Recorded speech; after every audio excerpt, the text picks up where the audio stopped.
Voltamos com mais um bloco do programa Direito e Cidadania na sua Rede Meio Norte, que hoje discute como se desenvolve uma acusação na Justiça, o devido processo legal.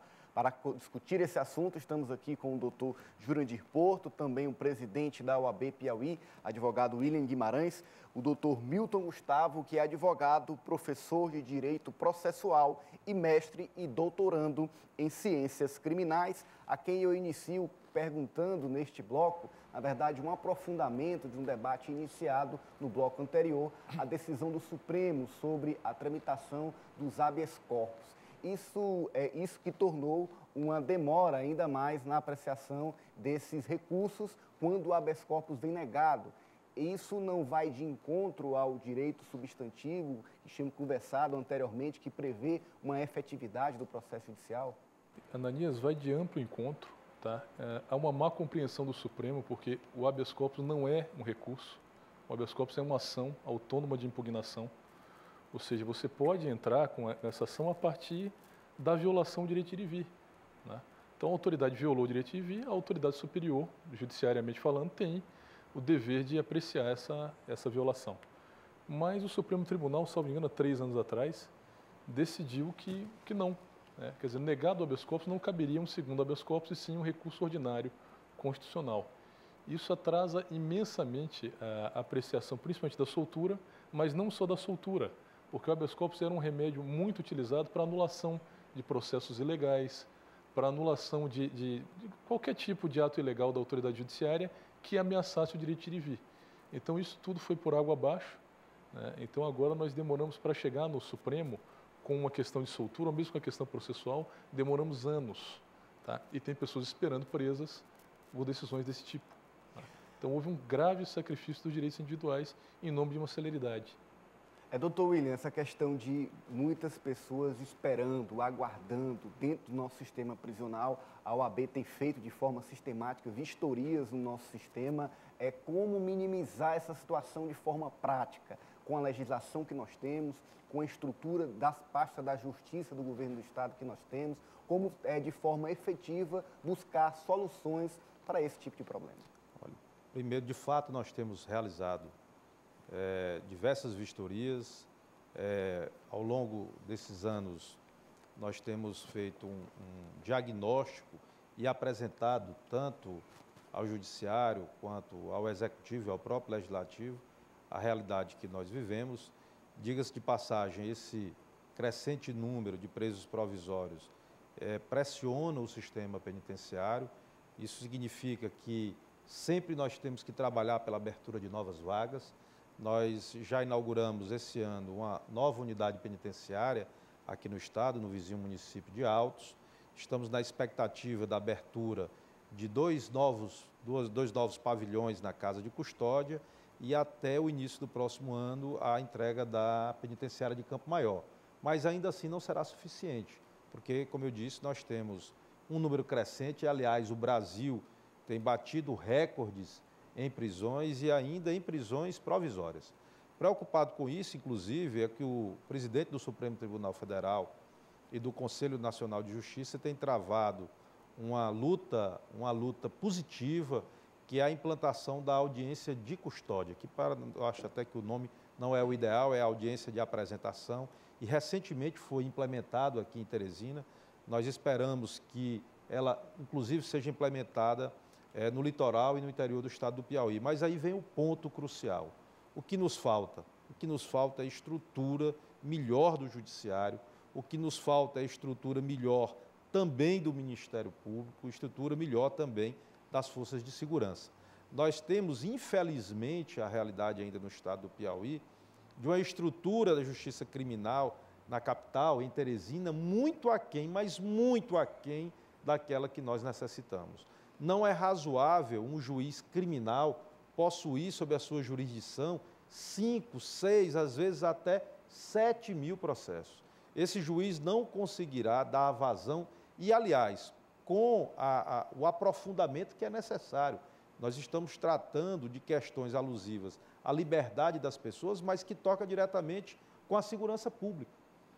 Então, nós temos que ter, de um lado, a melhoria das forças de segurança, mas também uma melhor estruturação do Poder Judiciário, tanto na capital quanto no interior, e também do Ministério Público. É isso que nós, da Ordem dos Advogados do Brasil, temos apresentado ao longo dos anos como solução, pleiteando melhor orçamento para o Poder Judiciário, para o Ministério Público, para a Defensoria Pública, mas em contrapartida, cobrando a realização de concursos para magistrados, para servidores, para que tenhamos, assim, uma justiça melhor estruturada, com, portanto, produtividade melhor e que efetivamente distribua aquilo que nós queremos, que é a distribuição efetiva da justiça.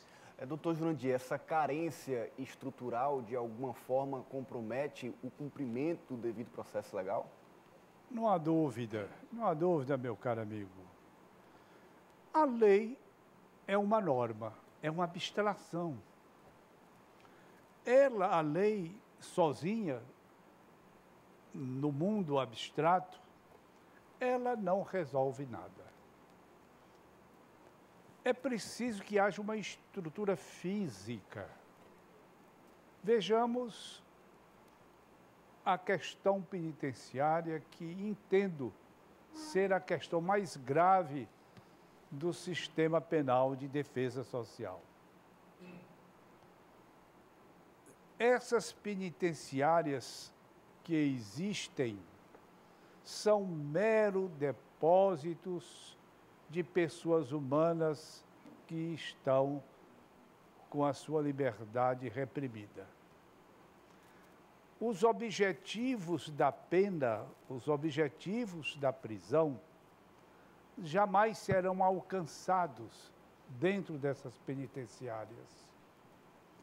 São penitenciárias que repugnam a dignidade da pessoa humana. São penitenciárias que não recuperam. São penitenciárias que tornam as pessoas mais revoltadas e, portanto, mais perigosas. São penitenciárias que não respeitam os direitos mais elementares de um preso. Portanto, é o próprio Estado que não respeita a lei. É o próprio Estado que não oferece garantia alguma para uma pessoa presa, de modo a permitir que ela possa ter um mínimo de probabilidade de se regenerar. Eu fico muito triste com essa situação. Ao curso de 52 anos ininterruptos de advocacia penal, eu não vejo avanço nenhum. Doutor Milton, o doutor William citou a audiência de custódia. Eu queria saber do senhor, como estudioso da área, sobre a sua opinião a respeito dessa iniciativa e se ela de fato cumpre o que prevê o devido processo legal. Olha, a audiência de custódia é uma necessidade antiga, tá? O Brasil se comprometeu a adotá-la através de pactos internacionais e ela é muito importante. Só que, na minha opinião, o problema do judiciário brasileiro, na sua piauiense, não é estrutural, não é legal, é ideológico. Tá? A maior parte das prisões preventivas que nós temos não são legais, são prisões ilegais. Eu digo isso sem medo de errar. A maior parte são prisões ilegais. Então, por algum motivo, o judiciário brasileiro se esquece de cumprir a lei para fazer a sua justiça.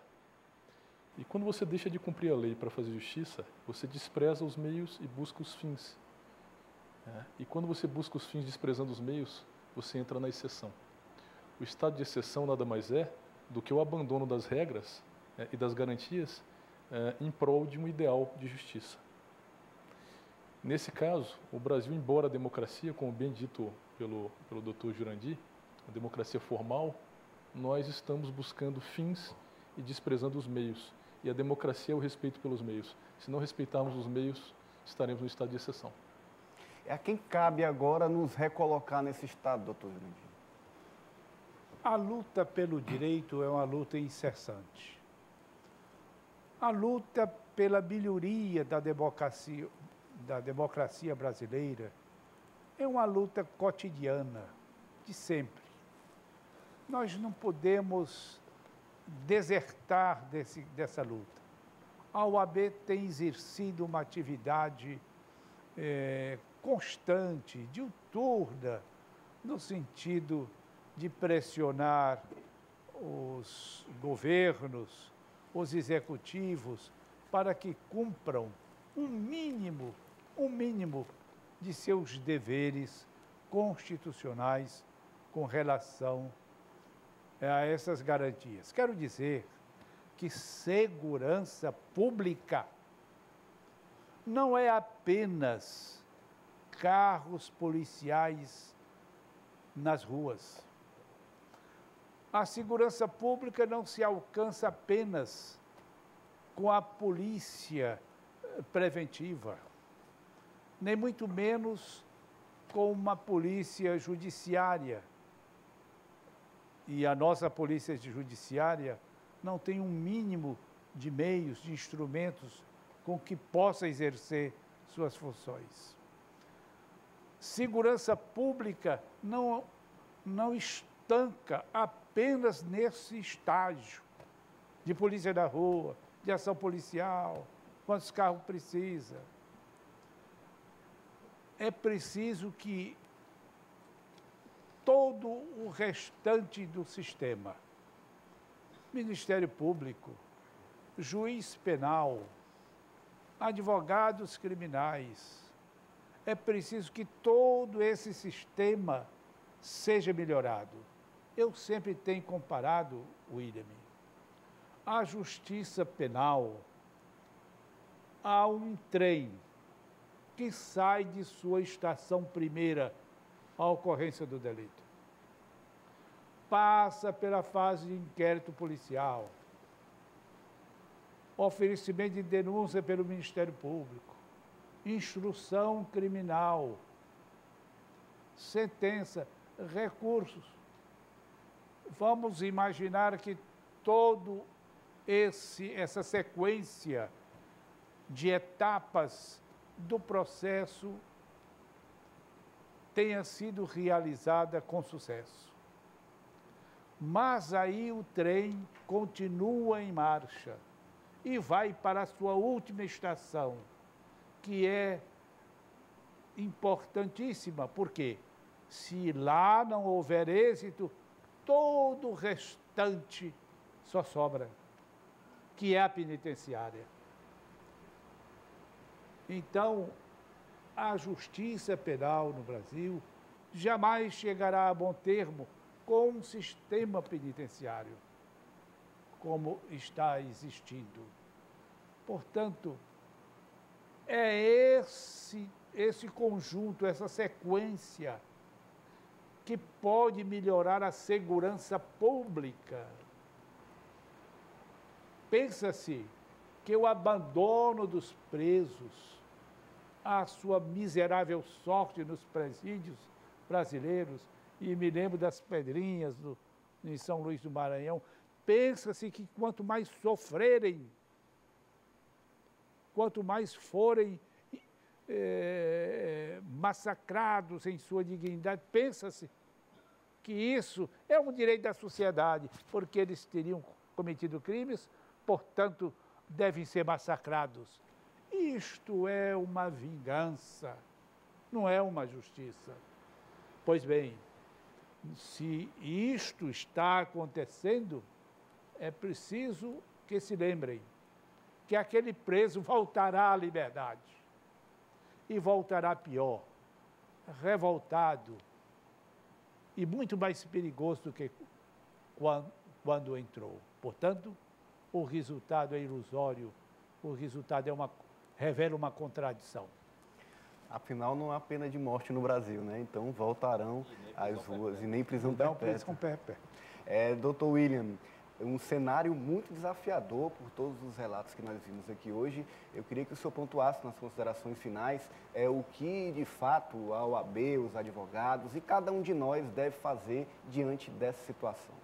Olha, de fato, a situação é grave, mas nós temos a esperança de que nós consigamos avançar em relação a esse tema. Nós não podemos negar também que o Brasil tem evoluído ao longo desses anos. Nós somos hoje uma nação muito mais avançada do ponto de vista de defesa do devido processo legal, do que éramos, por exemplo, durante o período de ditadura militar, no período que antecede a Constituição Federal de 1988, houve um avanço, mas nós precisamos que a sociedade compreenda, por exemplo, as palavras que o doutor Jurandir acabou aqui de registrar. De fato, causa repugnância quando nós entramos em uma unidade penitenciária e vemos, lá podemos constatar como se aplica a pena que foi impingida pelo Poder Judiciário.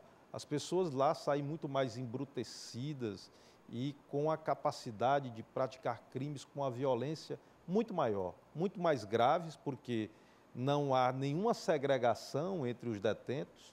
Você tem ali o contato de um detento que cometeu um crime, às vezes, de um potencial ofensivo menor, com um outro detento que está dando entrada, por exemplo, Ananias, eu cheguei a me avistar e conversar com o detento que estava dando a 8ª entrada dentro da casa de custódia.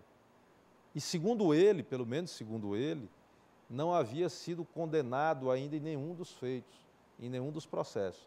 Então, esse detento, ele vai deixar o sistema penitenciário, vai voltar a delinquir com a capacidade de gerar um mal muito maior. Mas nós temos a esperança, sim, de que podemos avançar. Por exemplo, a implantação da audiência de custódia é um ponto importantíssimo, traz luzes sobre esse tema, coloca o Brasil em pé de igualdade com outros estados, com outros países do mundo, inclusive da própria América Latina, muitos já praticam, né, já tem essa garantia fundamental instituída no seu ordenamento jurídico, e é uma esperança, por exemplo, em relação a esse tema de que nós possamos avançar.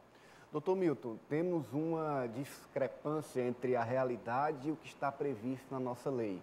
Há uma dificuldade para que se cumpra o que de fato está legislado, está escrito. Mas, no final das contas, a nossa legislação é boa, a nossa lei é boa. Como fazer para que ela seja de fato colocada em prática? Antes eu queria fazer só uma observação até o meu presidente William, que eu acredito que nós nunca tivemos a operacionalização do direito tão ruim no Brasil. Ano passado, por exemplo, um advogado foi retirado da tribuna do Supremo pelo presidente da Corte. Isso não aconteceu com o tirano Floriano Peixoto, não aconteceu com o tirano Getúlio Vargas e não aconteceu na ditadura militar. Quer dizer, os ataques à advocacia estão sendo constantes, né? E os ataques à lei também. Eu costumava dizer, você perguntou se a nossa lei é boa, nossa lei, principalmente nossa lei de execuções penais, é excelente. Eu costumava dizer que nós temos lei de Suíça e estrutura de Bolívia. Então nós temos que tomar uma decisão, ou nós pioramos a lei e assumimos que somos Bolívia, ou melhoramos a estrutura e viramos uma Suíça. Mas a lei é boa, agora falta cumprir. Mas para cumprir é preciso primeiro se despir das amarras ideológicas que infelizmente nos vitimam. Ok, então obrigado ao doutor Milton Gustavo, doutor William Guimarães, doutor Jurandir Porto. Eu só queria pontuar o seguinte. O William, com toda razão, falou em esperança. Todos nós temos esperança de que esse país melhore. Não podemos deixar morrer essa esperança. E me lembrei da seguinte imagem. O povo brasileiro é tão imbuído de esperança para poder viver num mundo tão cruel, que ele, se cair num grande abismo, mesmo assim ele tem esperança de que, num dado momento, vai criar asas e vai voar. Obrigado, doutor Jurandir Porto. Obrigado a você assistindo ao Direito e Cidadania. E assim encerramos mais um programa Direito e Cidadania na sua rede Meio Norte. A você uma boa noite e até a próxima semana.